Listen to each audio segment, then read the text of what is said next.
તેમજ અહીંયા આવનાર તમામ વેપારી ભાઈઓ, માછીમાર ભાઈઓ તેમજ તમામ અહીંયા આવનાર વ્યક્તિઓનો અમે ખૂબ ખૂબ આભાર વ્યક્ત કરીએ છીએ કે તે લોકોએ અમને અહીંયા આમંત્રણ પર બોલાવે અને અમને આમંત્રણ પરથી કંઈ બોલવાની તક આપે. અમારી પહેલા જે પ્રમુખશ્રીઓએ જે વાત કરી છે પેમેન્ટ બાબતની અને આ સંગઠન બાબતની, આ એસોસિએશન બાબતની, તો એ સ્પષ્ટપણે ચોખ્ખી વાત છે. અમે જે બંદરથી આવીએ છીએ તે અમારા બંદર બહુ નાના બંદર છે. એ છતાં પણ અમારું જે એસોસિએશન છે અમારા બંદરનું, એ બી પહેલા આજથી 2-3 વર્ષ પહેલા અમે એસોસિએશન બનાવેલું છે. અમારે બહુ જૂનું એસોસિએશન હતું પહેલા, પણ હમણાં અમે જે 3 વર્ષથી બનાવેલું છે એમાં બી અમારે છેલ્લા 1.5-2 વર્ષથી જ્યારથી અમારો સંપર્ક વણાકબારા અમારા ઉમેશભાઈની સાથે થયો અને ઉમેશભાઈની ગાઈડલાઈન ઉપર અમે જે કામ આગળ વધારેલું, એનાથી અમને ખૂબ જ અને બહુ સારો અને બહુ સરસ મને ફાયદો દેખાઈ રહ્યો છે. અને મારો વેપાર ત્યાંના 3 બંદરમાં છે. વણાકબારા બી મારો વેપાર છે, નવા બંદર બી છે અને દેવગોગલા બી છે. ત્યાં અમારી ગાંધીની બોટો બી છે અને અમારો છૂટક વેપાર બી છે એ બંદરોના અંદર. પણ જે પેમેન્ટની પહેલા જે કન્ડિશનો હતી કે જે વ્યક્તિઓ આપણને જ્યારે ટેન્ડર ભરવા આવે, અમારે ત્યાં ટેન્ડરની સિસ્ટમ છે, તો ટેન્ડરમાં પહેલા દર્શાવતા કે ભાઈ મહિના દિવસમાં પગારનું પેમેન્ટ કરી દેવું કે દેવાનું પેમેન્ટ કરી દેવું કે 1.5 મહિનામાં કરી દેવું. બ્રાઉન્સ અને કાળામાનું પેમેન્ટ 2-2.5 મહિને પહેલા થતું. અત્યારે જ્યારે આ સંગઠન મહિના પછી ક્યારેક કોઈ પાર્ટી જે પેમેન્ટ નથી કરી શકતી, જેમ કે રેખાભાઈએ કીધું કે જ્યારે અમે એ લોકોને ફોન કર્યા અને કીધું કે ભાઈ તમે પેમેન્ટ નહીં કરો તો અમે તમારું નામ જાહેર કરશું અમારા એસોસિએશનના, કે ભાઈ આ ફલાણી પાર્ટીનું પેમેન્ટ થયું નથી. એનાથી એ પાર્ટી એ જાતિ અમારે ત્યાં બી પાર્ટીઓ છે કે તેઓએ અમને કીધું છે કે ભાઈ આ સંગઠન અને આ એસોસિએશનથી બહુ જ મોટો ફાયદો થયો છે. ફાયદો નથી એવી કોઈ વાત છે નહીં. અમારા બંદરના અંદરથી આજે 15 અમે પોતે બી 1/8 સુધીમાં પેમેન્ટ ફાઇનલ સીઝનનું કરી દેવાનું અમે કીધેલું છે. અને અમારા એસોસિએશનમાં અમે મૂકેલું છે કે ભાઈ કોઈ બી વેપારી, કોઈ બી માછીમારનું અથવા સપ્લાયર કોઈનું બી માલ હોય અને એ માલ બાબતનો જે કંઈ પેમેન્ટ બાકી રહેતો હોય, બરાબર, તો એને 1/8 સુધીમાં લઈ લેવું, તાકી બીજા કોઈ ગોટોવાળા છે એને શું છે કે હમણાં જે મતલબ ચોમાસાની જે સીઝન હોય છે ત્યારે ગોટોવાળાને પૈસાની જરૂર હોય છે અને જ્યારે એ લોકોનું પેમેન્ટ ફસાયેલું રહે છે અને નીકળતું નથી અને ચોમાસામાં નથી મળતું, એથી ગોટોવાળાને જે માલિકો હોય છે એને બહુ જ માછીમારોને તકલીફ થાય છે.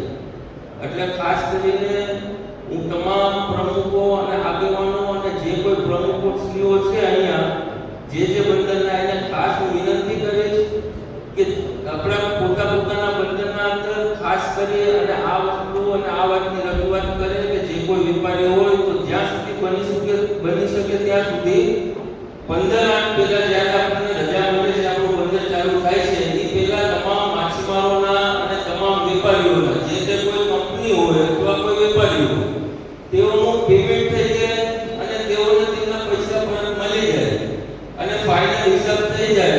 એ રીતનું કંઈ ગોઠવણી કરી આપે અને એ રીતનું એસોસિએશનમાં કંઈક રાખે અને આ બધી વસ્તુ દર્શાવે, બરાબર, તો એ માછીમારના હિત માટે બહુ સરસ અને બહુ સારું છે. એનાથી તમામ માછીમારોને, વેપારીઓને અને તમામ આ જે ધંધાથી જોડાયેલા લોકો છે એ તમામને તેનાથી ફાયદો થશે. અને હું બેઠું છું અને હું તમામ વ્યક્તિઓનો આભાર વ્યક્ત કરું.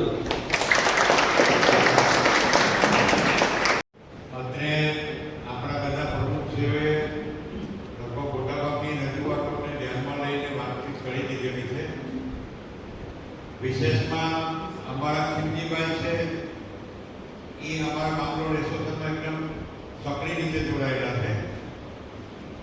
એટલે આગળનું જે કંઈ છે ચર્ચા છે એ ખીમજીભાઈની જ આપણે રજૂઆત કરશું કે માંગરોળને લગતી ખીમજીભાઈ ચર્ચાઓ કરશે. અને ખીમજીભાઈ અમારા ફિશરમેનના હિતમાં જ લગભગ નિર્ણયો લે છે.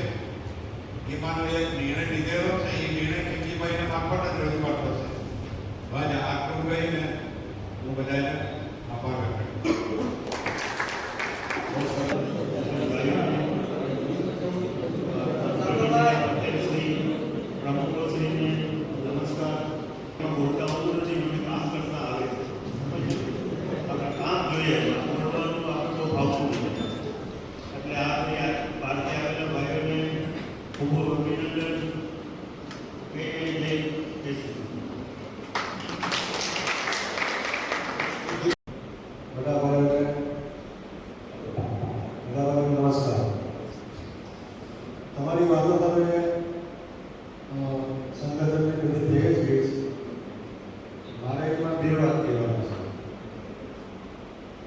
એક વાત એ કે આમાં કોઈ પણ સપ્લાયર નાનો હોય મોટો હોય કોઈ પણ સપ્લાયર ક્યારેય પણ સામે કોઈ પાર્ટી પૈસા ખાઈને જાય ત્યારે એની સામે પૈસા એ વ્યક્તિ એ સપ્લાયર એકલો નહીં થઈ જાય એનું એક ધ્યાન રાખવું.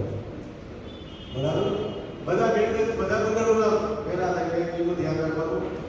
બીજું એક એ છે કે માછીમારો જેટલા સરસ હેતુ માછીમાર છે એટલે વેપારી કમાશે તો માછીમાર સુધી પહોંચશે.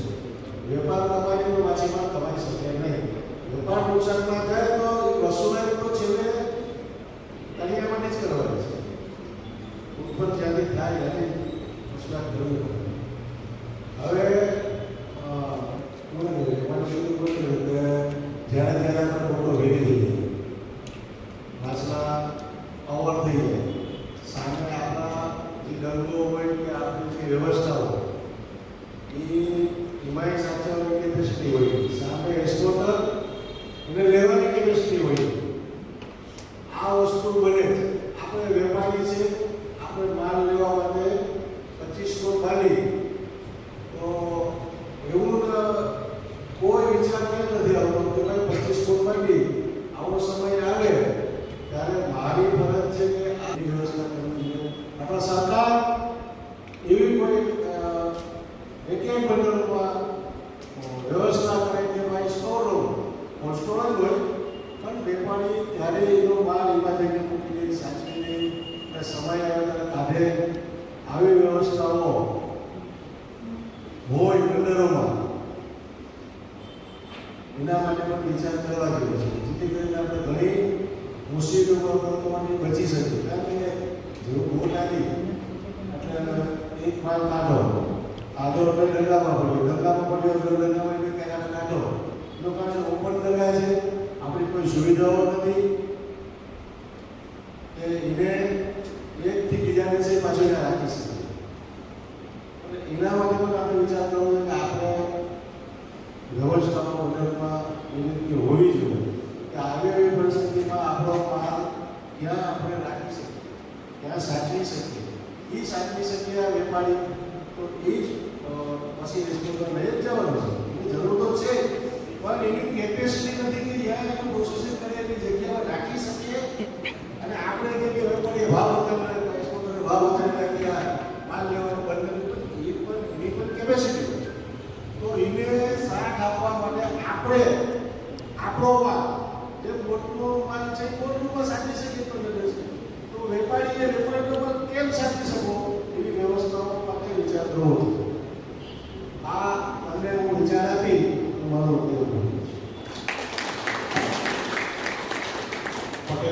વ્યવસ્થાના ભાગરૂપે 8-10 લોકો મંચ ઉપર બેઠા છે અને બાકી લોકો સામે બેઠા પણ એ વ્યવસ્થાના ભાગરૂપે આમાં એ સાઈડ બેઠા એ કોઈ અલગ નથી કે આ સાઈડ બેઠા એ કોઈ અલગ નથી. આપણે બધા એક જ મંચ ઉપર બેઠા કે એક સીટમાં જ બેઠા છે વિચારીને આપણે વાત કરવાની છે.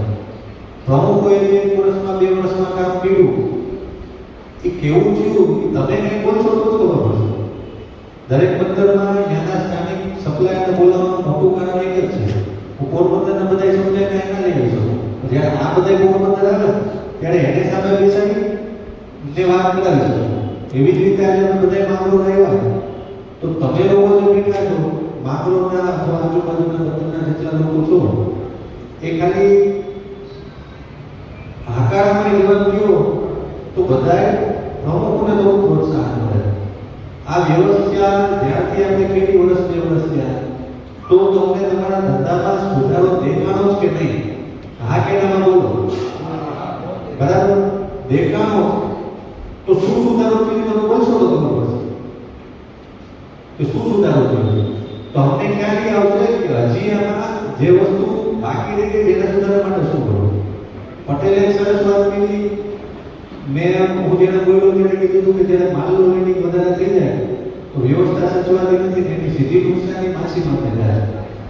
તો હું એક મારો અનુભવ હતો કે પોરબંદરમાં આવી જોઈએ પણ એ થોડી સમય લાગશે તો ત્યાં સુધી શું કરવું, ત્યાં સુધી આપણે ચીનું કોળું ના તો અમે એ આજ બધા સપ્લાયર ભેગા ભૂખ ભેગી આવી વાવાઝોડું કન્ડિશન થઈ આવી, તમે નક્કી કર્યું કે ભાઈ દરેક સમુદાયની કેટલી મોટી કેટલી પ્રમુખ તરીકે ફોન કર્યો, મારા ઉપપ્રમુખને ફોન કર્યો, સેક્રેટરી તમે કેટલી વોટ છે આકલન કરો તો કે ભાઈ 200 વોટ આવી ગઈ. 200 વોટનો માલ ઉતારીને પેલી સીટ હોય ને પેલો જ માલ જો સસ્તામાં વેચાઈ જાય ભૂલથી અફરાતફરીમાં તો એ ભાવ છે એ આપણે સિક્કો લાગી જાય. આપણે બધા વેપારી છે આપણે ખબર છે કે પેલી ફિસિકમાં જે કાળા માલનો ભાવ આવ્યો ત્યાંથી પછી ધીમે ધીમે ધીમે ધીમે ધીમે આગળ વધે. એટલે ધ્યાન રાખવું પડે કેમ કે એક ભૂલ છે 2-5 વેપારી ભૂલ કરે ને આ બધાને ભોગવવું. એટલે અમે એમ થાય કે પેલી થોડા વર્ષો પહેલા કે ભાઈ 200 મળે ત્યાં તો માલ નથી ચાલતો, કારણ કે ભાઈ ફિશરીમાં નીકળે છે 7 દિવસ સુધી તમને ફિશિંગ મળી જાય તો અઠવાડિયું તો જવાનું જ નથી. તેના ખોલવાનો માલ પહેલો તો બોટવાનો વાંધો હોય પણ બોટવાળાને એની એક બોટની જ ઉપાધિ હોય. આપણે વેપારી છે તો આપણે આખા બધાની ઉપાધિ લેવાની તો એને સમજાવો જે બોટનો માલ લો મારે એના સપ્લાયર તરીકે કેવું પડે કે ભાઈ આ ઉતાવળ કરવામાં માલ ઉતારવાની આપણે ધીમે ધીમે બધાનો લાઇનસર માલ ઉતારશું એટલે ભાવ છે એ તૂટે નહીં, એનો સીધો લાભ તમને મળવાનો છે. તો મારી 10 બોટ આવી હોય એમાંથી એક બોટનો જ માલ ઉતારો કે 2 બોટનો જ ઉતારો, મારી પાસે 5-7 દિવસનો ટાઈમ છે બસ. કદાચ ટાઈમ ન હોય તો માલ ઉતારવા માટે આટલી નુકસાન તો કરવાની જ નથી. એનામાં ધીમે ધીમે ધીમે ધીમે બોટવાળાને વાતચીત કરી અને આપણે એને સમજાવવું. એ સમજાવ્યા પછી આપણે પહેલા વર્ષે રિઝલ્ટ એવું મળ્યું કે બંદરમાં બધી કંપનીના પરચેસમેન્ટ છે એને એમાં તો 200 ઉતાર્યું તો આ તો ભૂકા કાઢી નાખો, બધા ડબલમાં લેવો ને સસ્તા લેવો, કોઈ માલ ઉતાર્યો નહીં. કલાક 2 કલાક આખા બંદરમાં પરચેસને ડાઉન પાડી પછી ભાઈ માલ કાઢી કોઈ ઉતારવું આટલી બહુ પડી ભલે કાળો માલ આટલો છે બગા આટલા માલ ના ઉતારે કે આવું તો કોઈ થયું નથી. રિક્ષાવાળા રાહ જોઈને ઉભા હોય કે ભાઈ હું બોલવાનું ચાલુ કરે તો રિક્ષામાં માલ તમારું ચાલુ થાય. એટલે વાતચીત છે કે ભાઈ માલ એટલે નથી ચાલતા કે તમે ભાવ આપો નથી કરતા, તમે ભાવ આપો કે ભાઈ તમારી શું ગરમ થઈ જાય તારા માલની બગા તો અમે ધીમે ધીમે ચાલુ કરીએ. તમે જે કહો કે વધારે માલ તમારી પાસે આવી જાય તો તમારે મેનેજ કરવામાં ખર્ચો આ તે તમારું કિલો લાગે એટલે ભાવ ઓછો છે. આ વખતે અમારે તમને કંપનીની નથી દેવી ના ખોટું તમે નુકસાન કરો એની કરતાં મારા ધીમે ધીમે માલ ઉતારી તો ધીમે ધીમે ધીમે માલ ઉતાર્યો તો જે ભાવ ઉતારવાની સ્ટાર્ટિંગ માલ તકલીફ હોય ને એની માટે ઓછું મૂક્યું એક કાળમાનો ભાવ છે એ સીધો 20-25 ટકા જમ્પ થઈ ગયો. આપણે ધાર્યો હોય કે કુલથી સીઝનનો ભાવ શું હોય આપણે અંદાજ હોય વેપારી તો આ એક નાના પ્રયોગથી આટલો ફરક થયો. તો જેમ પટેલે કીધું ને એમાં ખાસ ધ્યાન રાખવા જેવી વસ્તુ છે. પહેલા મહિના દિવસનો જે ધંધો હોય ને આપણો મુખ્ય ધંધો હોય એમાં જો ભાવની નુકસાની જાય ને તો એ બહુ થોડા આખો વર્ષની નુકસાની ગંભીર હોય. એટલે બધાય ધંધામાં કાંઈક ને કાંઈક આવું નાનું નાનું થયું છે પણ તમે બોલશો વાતચીત કરશો તો ખ્યાલ આવશે. પ્લસ તમને જો સંગઠનની લાગતી હોય તો તમારામાંથી મને પ્રેમા પ્રમુખ બોલે આ તો ભાઈઓ ભેગા થયા, આમાં કોઈ મોટું કે નાનું કે પ્રમુખ ઊંચા અને સભ્ય નીચા એવું નથી. આપણે એકબીજાને ચર્ચા બોલાવવાની કરીએ કાંઈ તકલીફ હોય તો ને એવું નથી. સંગઠનની કામ કરવાની ભૂલે થતી હોય તો ભૂલે સાંભળવામાં એ બેઠા થઈ ગયા કે ભાઈ તમે આ વસ્તુ ની આ ભૂલ છે આ કરવું સાચી વાત છે તો નહીં સ્વીકારો છો. એટલે આવી ચર્ચા તમારા તરફથી થાય ને તો આપણી મીટિંગો છે એ સક્સેસ જાય. મંચ ઉપરથી તો બધાને ખ્યાલ જ છે કે શું થયું. એટલે તમારા માટે કોઈ કંઈ બોલો જે તમને સારું થયું એ પણ બોલો, જે ન થયું એ પણ બોલો તો કંઈ ખ્યાલ આવે પેમેન્ટ બધાએ ક્લિયર કરવાનું છે.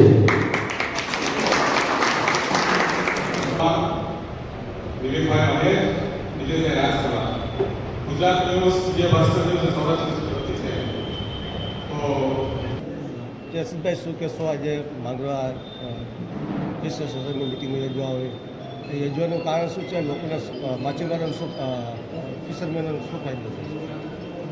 આજ રોજ અમે ગુજરાત રાજ્યના વેપારી ભાઈઓ એટલે કે માછીમાર વેપારી ભાઈઓ છે એ બધા અલગ અલગ બંદરના વરાકબારા, માંગરોળ, પોરબંદર, ઓખા અને બીજા અન્ય નાના બંદરોના માછીમાર વેપારી ભેગા થયા છે.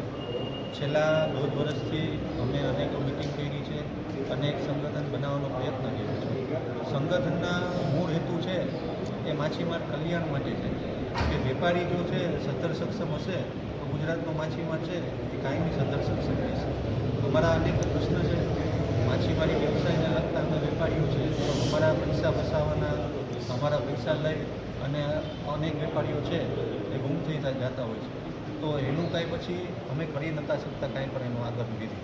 તો એના માટે અમે છેલ્લા 1.5 વર્ષથી આ પ્રયત્નો કર્યા છે કે સંગઠિત થઈ અને જે પૈસા માછીમારી ઇન્ડસ્ટ્રીમાંથી ખોટા કરીને અમુક વેપારી જાય છે તો એને કઈ રીતે રોકવું, એમાં પ્રયત્નો કરવાથી મહદઅંશે છેલ્લા 1.5 વર્ષમાં અમને રિઝલ્ટ મળ્યું છે. અમારી 50% જેટલી સમસ્યાઓ છે એ હલ થઈ છે અને અમને એવી આશા છે કે ભવિષ્યમાં આવી રીતે અનેકો વખત અમે મળશું અને માછીમારના હિતમાં ચર્ચા કરશું તો ભવિષ્યમાં અમારી 100% સમસ્યા છે એ હળ થશે અને માછીમાર છે એની પ્રગતિ થશે અને માછીમાર ઇન્ડસ્ટ્રી જે ગુજરાતની છે એ ખૂબ પ્રગતિ કરશે અને દેશ કલ્યાણનું કામ આગળ વધશે.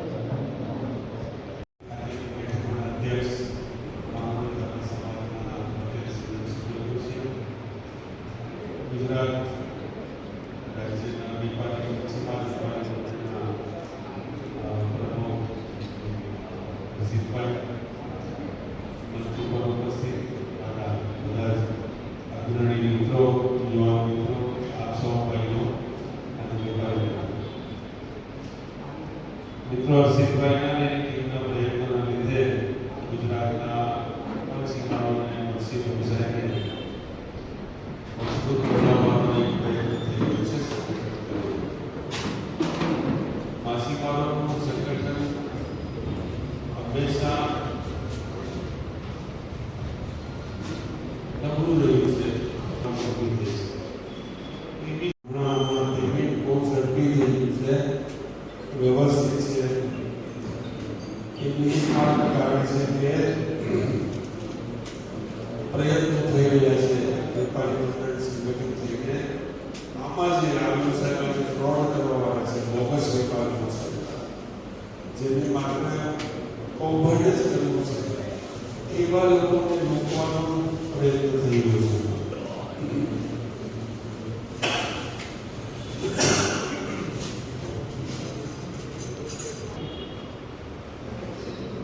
વેપારીનું જૂથ હોય, મજૂરોનું જૂથ હોય, સમાજોનું જૂથ હોય, કોઈ પણ સમૂહ હોય, એને બચાવવા માટે, કારણ થવા માટે પ્રયત્ન કર્યો.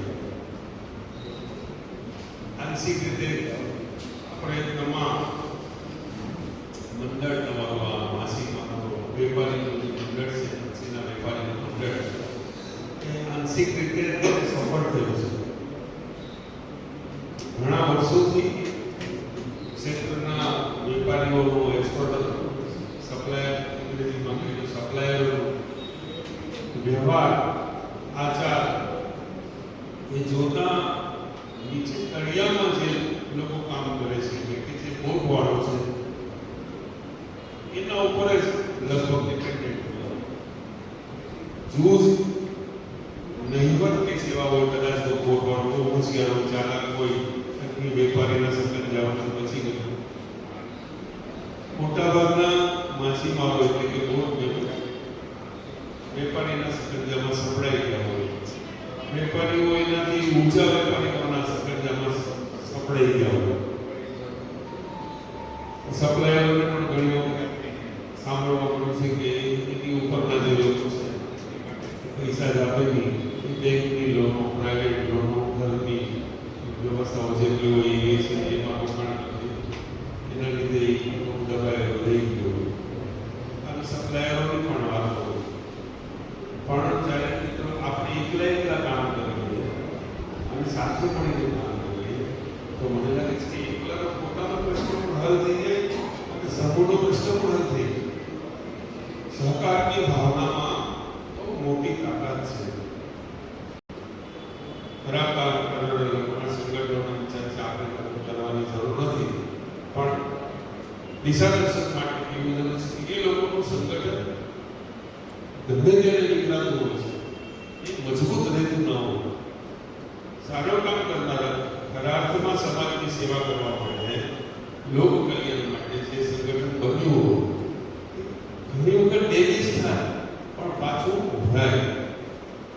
પેલી વાત કહી છે ને કે સત્ય ક્યારેય નમતું નથી.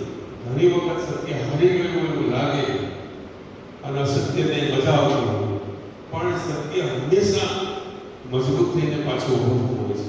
અસત્ય દબાઈ જાય એવું નાસ્તિક છે. આમાં પણ એવું છે અને જ્યાં જ્યાં એવી ક્ષતિઓ જણાય એને સુધારવા માટે હિંમતથી આગળ વધો. કારણ કે ઘણા સંઘર્ષો આમાં આવે, ઘણા લોકોને ગમે ના ગમે બંને. સારા કામ તમે કરો તો ઘણા લોકોને ઈર્ષા પણ થાય. એ ઈર્ષા તમે કેવી રીતે પહોંચી શકો એ તાકાત પણ ભગવાન તમને આપતો જ હોય છે. એટલે બુધાયા વગર, નાસીપાસ થયા વગર, હતાશ થયા વગર કામને આગળ વધારજો એવી હું અંતરથી શુભેચ્છા આપું છું.